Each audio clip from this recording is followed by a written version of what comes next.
Welcome to episode 190 of the G2 on 5G. It's the latest inside scoop on everything 5G. We cover 6 topics in about 20 minutes, and it's brought to you by More Insights and Strategy. I'm Will Townsend, and joining me again this week is fellow analyst Anshul Sag. Let's get started with my first topic, and I want to talk about T-Mobile. And they are planning to invest in fiber services with ambitions to broaden its overall broadband footprint beyond its current 5G fixed wireless access service. And I think we've talked about this on prior podcasts, my friend. This isn't the first time that T-Mobile has looked at fiber to sort of expand what they're doing from a broadband perspective. This dates back a few years ago. But the specifics on this, it's a joint venture with an investment company called EQT, so equity, kind of clever there. And the intention is to acquire Lumos Networks. And so let me read through some of the stats here. So the initial investment is $950 million in the joint venture. That gives T-Mobile a 50% equity stake when this closes. And Lumos actually hasn't had a tremendously large footprint, over 300,000 homes with 7,500 route miles. But the goal is to dramatically expand that into the millions theoretically here. So from my perspective, it makes sense. I mean, right now, I think I read a stat that T-Mobile may be the 5th or 6th largest home broadband provider in the United States, just given its momentum with its FWA service. And so, I would also view this deal with fiber giving them potential access to backhaul as well. Certainly, it dwarfs in comparison to the investments that AT&T continues to make in its fiber. That supports not only its broadband business, but its backhaul for its mobile network services. So I know you caught this as well. What are your thoughts? I mean, is this sort of a dual strategy? That's sort of my assumption, but what do you think? I think that when you look at what T-Mobile's doing, it does look a lot like what AT&T was doing. So Mm-hmm. this might be a borrowing of the strategy, and I think you rightly pointed this out a couple years ago when there were rumors that T-Mobile was looking into fiber, that it does look a lot like what AT&T is trying to do. Um, Mm-hmm. I think it's a good thing. Fiber is the future. So the good thing is they're not investing in copper, which I think is a bad investment. Yeah.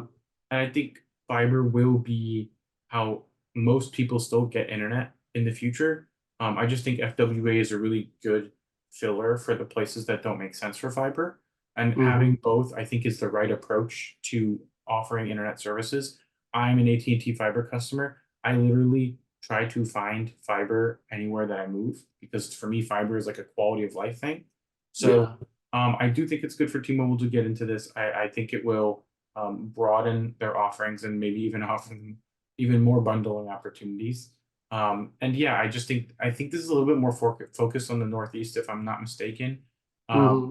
but yeah, it would be interesting to see how they deploy this nationwide and how it fits into their 5G infrastructure deployment. Well, and if T-Mobile wants to continue to grow its broadband footprint, it's going to have to add fiber because we've talked about this as well. When you look at the average FWA subscriber and the data load on the network relative to a mobile subscriber, it's like a factor of 10x, right? So you get to a point with FWA where you sort of max out what you can do from a capacity and just an overall spectrum And perspective. if you deploy fiber effectively and do it with enough density, you can effectively Mhm. charge the same price. True. Yeah. So I think it's a smart move. It sort of codifies what, they've been doing from sort of kicking the tires and that sort of thing over the last few years. So it's a big deal and it's a lot of money that they're planning to put into this. I, Again, yeah. I Go just ahead. wanted to add more thing. Thought just popped Yeah. in my head. What Yeah. if they deploy FWA like they have been, but they use their FWA deployment to figure out where they need fiber to be deployed, and then they just Yeah. deploy fiber where they have the most density of FWA customers. Interesting. That could be an interesting scenario for sure. Yeah, and I was just going to say that again, this just provides them, more flexibility, and especially when it comes to backhaul as well. I would assume that that's going to help them on sort of the mobile, just overall, supporting the mobile network build outs. So yeah, interesting stuff. We'll continue to monitor that, and as things materialize, come back and provide further insights there. But it's earnings season yet again, and I did see AT&T and T-Mobile announced earnings for 1Q. And T-Mobile's also completed its acquisition of Mint Mobile. So you want to sort of talk about all of those things. Yeah, so we'll start with AT&T earnings.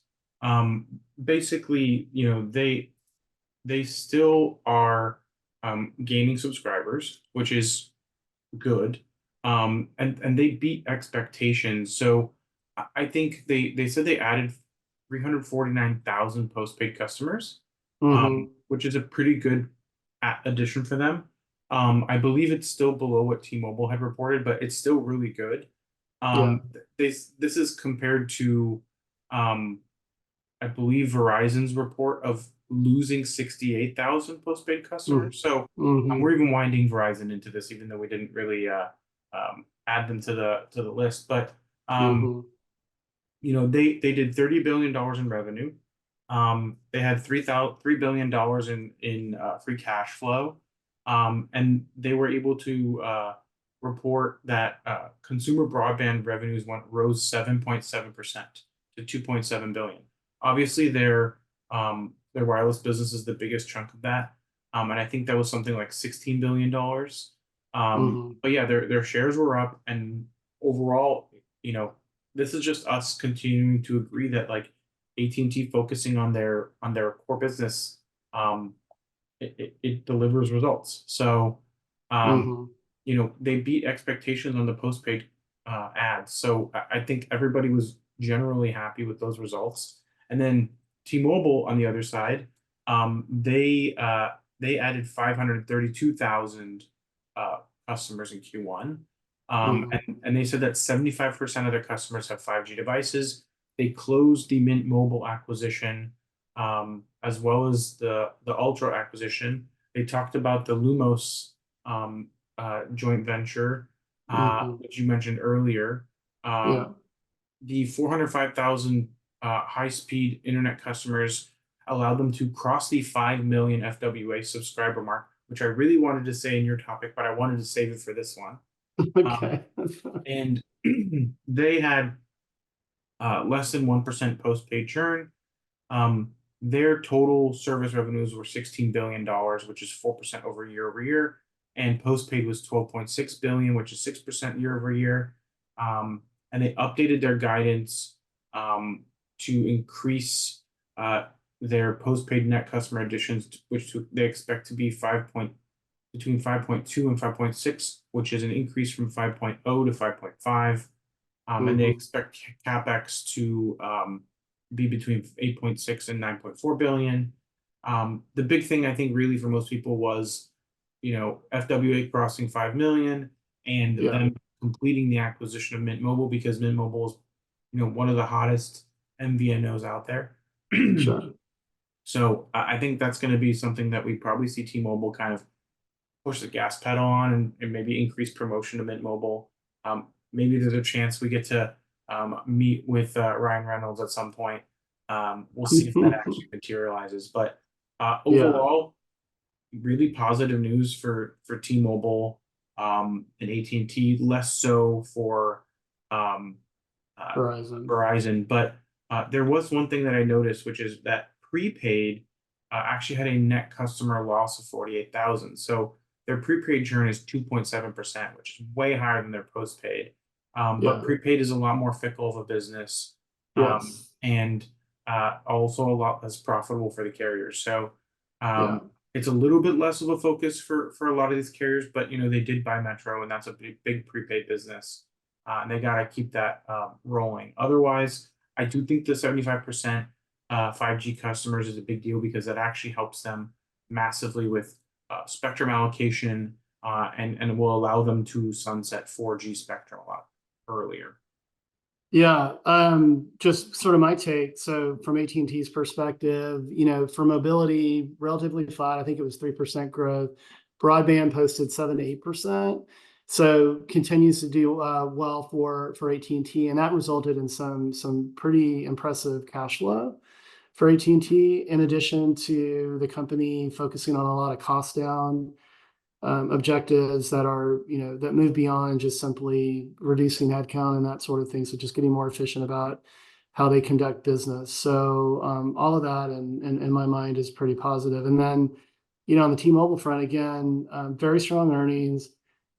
We've speculated on prior podcasts that, Mint Mobile represents an incremental, set of customers that the company can market things like FWA services.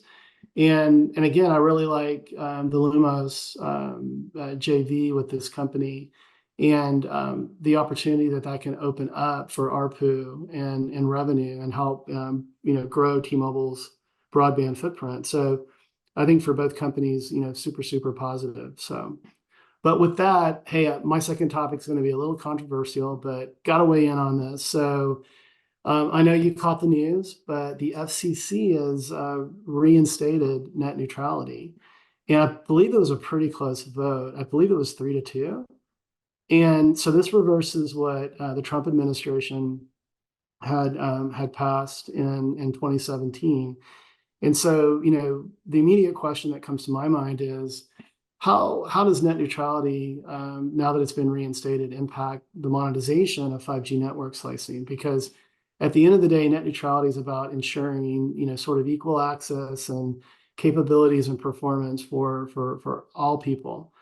And what's interesting is I caught this is not related directly to this subject, but I did catch an article that sort of spoke to, and I believe it was light reading, that spoke to the fact that the state of California is investigating Clear. And maybe it wasn't, maybe it was more of a general, periodical, but that the state of California is potentially going to outlaw, Clear, because it provides an expedited lane to people to board their aircraft, and that's not fair, even though they pay for it, right? So there's a lot of focus around, sort of equality and that sort of thing, and I really do think that, hey, net neutrality is an important topic. We need to ensure that folks have equal access to connectivity, because it does drive so much economic impact. But when it comes down to the opportunity with 5G network slicing and being able to define, discrete slices of, virtualizing, the network with these discrete slices of throughput and latency for specific use cases, I think, this could impact all of that. But what are your thoughts? I'm not as concerned. Okay. The reason why is because the telecom companies, AT&T, Verizon, T-Mobile, they employ a lot of lobbyists. And Yeah. I believe that there will be a carve out for network slicing. And I think that carve out will mostly be in the idea that network slicing is a service that anyone can subscribe to as a Exactly. developer. And I Yeah. think that will be how they rationalize its existence. Because I also think, like, when I hear, that this is happening, I'm like, okay, how does this make sense with net neutrality? And in my mind, it's like, okay, just if you make it a fundamental feature, and you charge for it as a feature, and maybe even it actually democratizes access, because now they're utilizing less of the network, so they can actually offer it for a lower cost as opposed to a Hmm. higher cost. So I believe in the long term that network slicing will actually end up being cost uh, enabling, not cost prohibitive, Yeah. and enable new developers to access new markets. And I don't think it will necessarily translate directly to something where larger companies are able to pay for something and smaller companies cannot.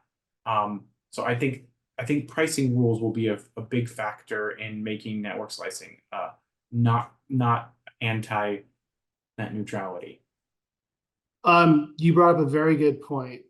Um, Making sure that it's application independent, right? And so, because I've also heard concerns around, well, hey, what if, say, a Netflix has favored performance for streaming its service? And so Call it a this is network all streaming service slice, and anybody can use it.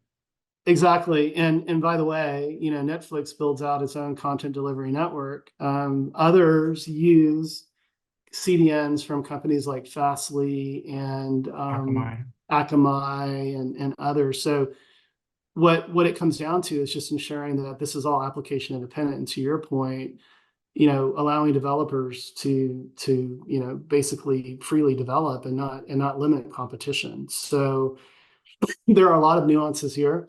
There's going to be a lot of education that has to occur with politicians and people in Washington. But yeah, it'll be interesting to see how it all sort of shakes out. But it's early days, and again, this was just ruled on this week, so I'm sure we'll be talking about this a lot more on future podcasts. But hey, let's go to your second topic, and you're going to continue your theme around earnings, and you want to talk about Intel and its 5G business. Yeah, so Intel's 5G business is interesting because they provide both, you know, processors, but also networking solutions for the industry. Intel is not really Mm-hmm. selling anything directly, but some of their biggest customers are 5G network infrastructure providers like Ericsson. Yeah. So what's really interesting is during the Intel earnings, they said that they actually, if you look at Intel's earnings, the consumer side is actually doing really well for Intel, but the networking side is not doing so well. And they reported that within the industry as a whole, last year RAN equipment fell 11%. So, this quarter things aren't really much better, and they're not really getting that much momentum on VRAN and ORAN quite yet. So they're not realizing a lot of the benefits of that, becoming adopted. And I think they have Mm-hmm. more competition in that space from AMD and others. Um, and not to mention they also have competition from ARM. So it's going to be really interesting to see how 5G RAN and Open RAN gets implemented. But ultimately, their networking business, which I think you are actually even more familiar with than I am, um, Yeah. hasn't really been doing too hot. And I've been watching their earnings quarterly, and networking has always been kind of a weak spot for them. It's also not a gigantic business, so I don't really think it's a as much of an impact as I think the data center not doing as well. But Yeah. it's really interesting to see that the CEO actually called out specifics that they saw significant declines in the 5G market in Q1, Mm-hmm. specifically for infrastructure, which makes sense because if their customers aren't shipping them, there's a inventory buildup, and then there's less demand for parts, and then revenue doesn't get realized. So it Yeah. definitely sounds like the 5G infrastructure slowdown is affecting more than just the infrastructure providers, which is not a huge shock. Yeah, it's not. I mean, there's always a ripple effect here, right? And there are certainly, to your point, there are others in the silicon business that are focused on interconnect and that sort of thing, and building optical components for transport networks as well as the underlying 5G networks. So and Intel, I mean, to give it a little bit of credit, it's sort of on a reinvigoration kind of journey here, and going back and focusing refocusing on its core businesses. To your point, a lot of what Intel supports is in the RAN, and there's been a softening there. That's been very, very evident. But and then also Intel is focused on building a foundry business where it wants to build other people's stuff as well, including Including chips for traditional Ericsson. competitors, right? And then but also building chips for Ericsson as well, right? So it's going to take time for that ship to get turned around, but I do think the potential for Intel is quite bright. They're going to have to execute that, and that's been one of their challenges over the last couple of years. It's And just And the one thing executing. I'll just add to that is they have been executing.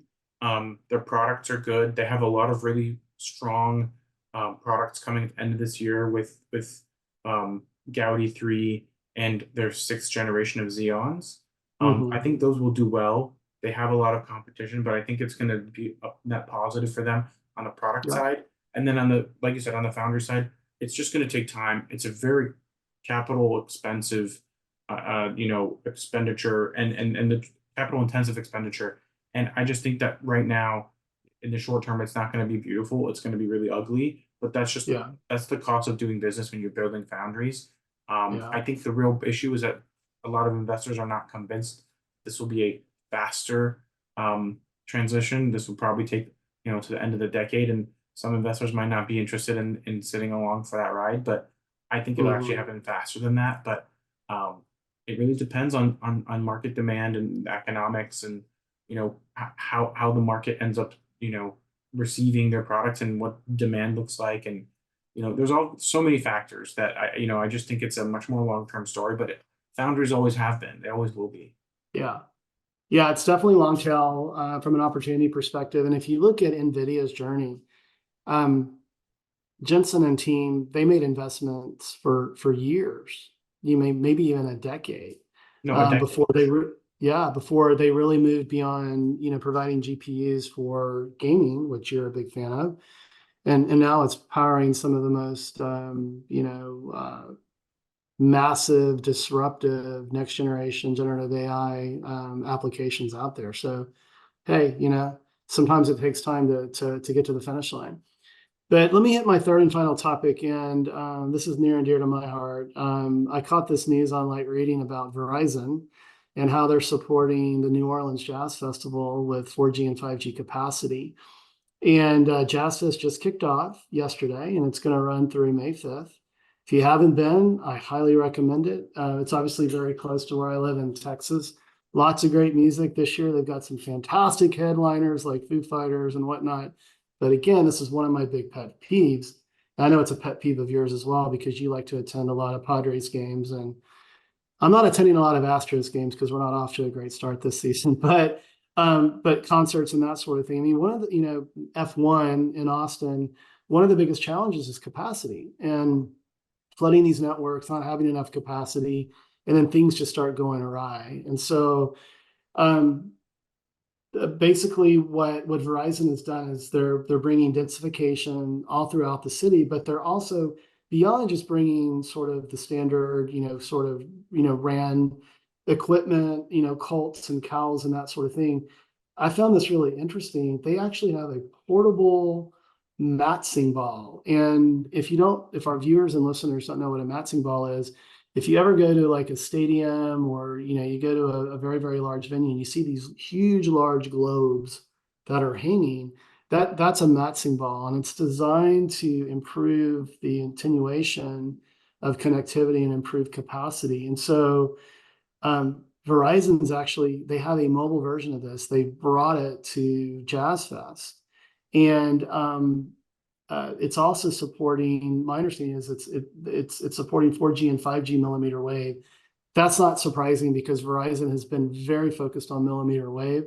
That was the spectrum footprint that it had initially to build out. And again, millimeter wave does some pretty amazing things from a performance standpoint. It just needs the propagation and the densification with small cells and macro cells to make it happen. But I just, I wanted to point this out because it's just, it's sort of like supersizing, what typically you see at these events when the mobile network operators bring in, The the trucks. cows and the colts and the trucks and that sort of thing. And go hit Light Reading's website because it's quite impressive to see this thing. It's on a scissor mechanism that they're able to raise pretty high. And man, I'd love to find a friend that might be there this weekend to just ask them how the connectivity performance is, because hey, you want to share that experience when you're at an event like Jazz Fest with the world on Instagram and whatnot. So I don't know if you caught the news, but I think it's a pretty innovative I did approach not to. catch this news until you told me about it, but I did Yeah. catch that they did set up Detroit with a upgraded 5G network for the draft. So Oh, cool. Verizon's very busy this week, setting up for multiple major events and Yeah. increasing capacity, which I guess is cheaper than building it out because, you know, I feel like Jazz Fest is in the same place every year, so I feel like that might be something Yes, that they would just want to build out for eventually. Yeah, perpetuity, for sure. like they have for every NFL and NHL game. So I wonder what that's about, but I know the draft isn't in the same city every year, so that makes sense. But Hmm. yeah, cellular is core to the experience for consumers now, so they got Yeah, to build that capacity. I agree. So little shout out to Verizon there.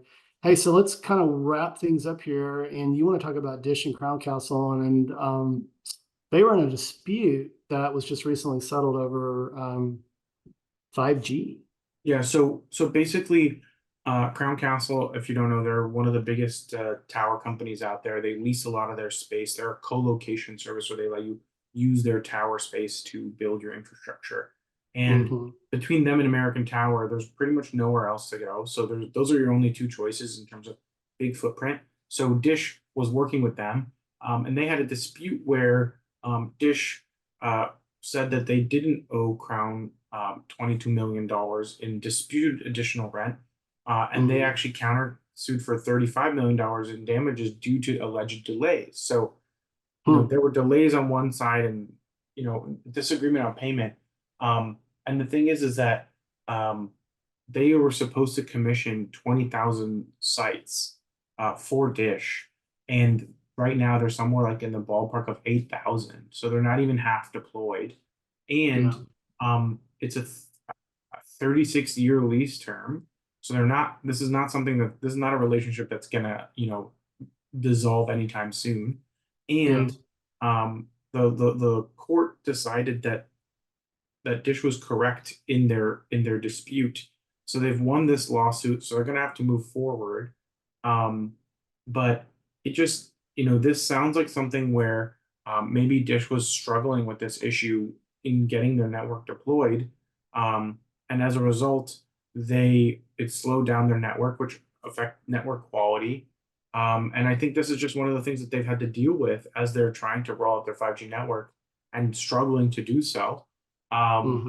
but it seems like um, they won the lawsuit, and this will just have to move forward, and they won't have to pay these additional fees for, which is apparently over a um, working space uh, for National Electrical Code Workers working space outside the footprint. So like they wanted Dish to pay for that space, and Dish said that wasn't part of the contract.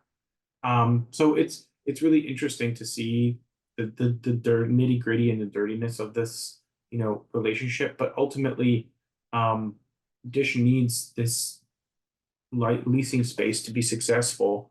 Um, Yeah. and we'll see what happens, in terms of how this, works itself out in the future. But ultimately, there's a question of whether or not Dish will even exist in the near future. So um, we'll see what happens, but this will potentially help them move things further along.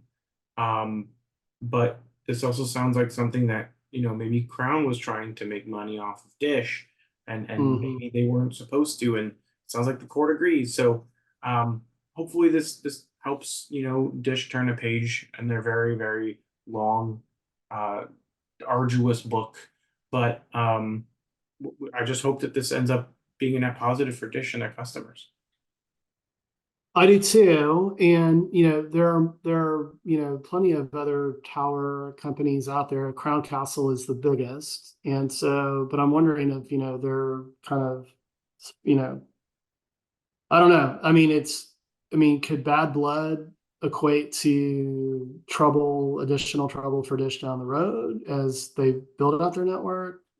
So time will tell because Crown Castle is a very, very big player in the tower space. But very interesting stuff. It's been another great podcast, my friend. Why don't you take us home? Absolutely. We hope our viewers and listeners found this week's topics interesting. If anyone out there would like to provide insights for a specific 5G topic for a future podcast, please reach out to us on social media. Will's at Tech, and I'm at Anshel Sag. We hope you have a great weekend, and please tune in again next week. And don't forget to rate us and subscribe.